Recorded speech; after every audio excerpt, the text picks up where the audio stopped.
Right, YouTube, it's Shadow King KingNazaru's. So, yeah, last video I said I was going to be giving my thoughts about the Fantastic Four trailer. But after I thought about it for a while, this is going to turn more to my thoughts about some of the recent trailers I've seen. Well, let's start with the Fantastic Four trailer. The Fantastic Four trailer, not a lot really happened. I mean, we just saw the Fantastic Four going about some of their daily lives. Saw a little bit of Reed Richards, some of them being younger, being interested in science. Uh, so Susan Storm, I believe, working at a military base and uh, doing a job, doing something, looking at a map on a digital map on a computer, and Johnny Storm fixing a car. Uh-huh. And then we cut to their experiment where, as opposed to happening in space, it's going to happen on some military base. I know that the movie's based on the Ultimate Fantastic Four, and I'm not entirely familiar with that because I never read the Ultimate Fantastic Four. And then we got to see tidbits of them using their powers, and we almost got to see Reed Richards stretching his arm. And then somebody telling Reed Richards that something's going to happen, and he asks what, and we sense a storm is coming, and we see them staring at some kind of electrical pillar coming from the sky or plunging into the sky. But all in all, this was not a good trailer. I honestly found nothing I should care about. I mean, basically it was just about them getting their powers. That was it. There's nothing to draw me in. Heck, we didn't even see Doctor Doom.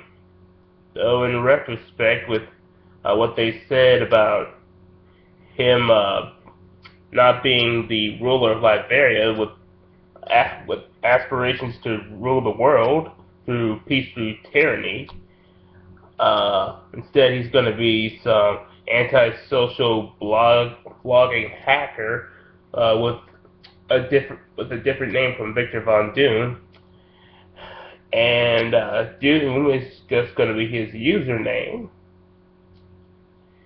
Yeah, I'm not looking forward to seeing Doom, and the fact that they had to throw in the trailer that these are the same people that brought you X-Men Days of Future Past.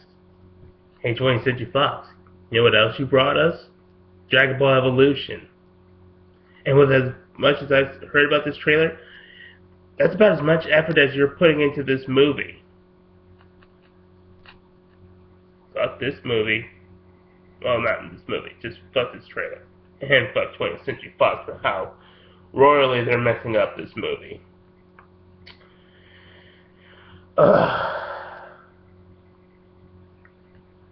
But this is not the first trailer that I felt completely underwhelmed or felt complete apathy for.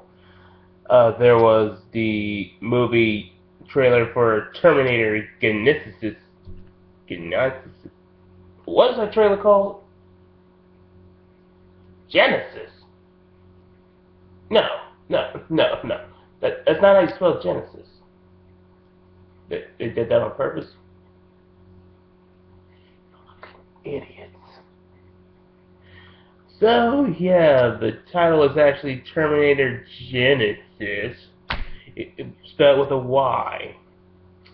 Obviously, because these people are going with the notion that poor literacy is cool, and basically the movie was just a retreading on some events, but instead being an alternate timeline where Sarah Connors is younger and John Connor sends his soldiers to help her fight off the Terminators, and we get to see Arnold Schwarzenegger in it, and the T-1000, and they say, yeah, you've seen Terminator, but never seen it like this before. Yeah, here's the problem. You didn't explain why I want to see it like that. Now, I like the Terminator movies. Well, the first two, and to some extent three. I consider Terminator 3 to be like a, yeah, I know it has flaws, but I still enjoy it. Terminator 4 was no, just no. I do not like Terminator 4. But this, I see no point in seeing this movie. It's just going to be basically be a retreading of the movies, and I mean just done differently, from a different perspective, which I do not care for. I didn't care for it when they did it in Back to the Future 2. Yes, I didn't like Back to the Future 2. Already get prepared to crucify me. But didn't care for that. And then we got Star Wars, the Episode 7, The Force Awakening trailer, which was just a whole bunch of shots of randomness, showing droids, stormtrooper who is black, who shouldn't be because the stormtroopers were supposed to be clones, and they were clones of what was his name, Jango Fett, who wasn't black. So yeah, that's not supposed to work that way.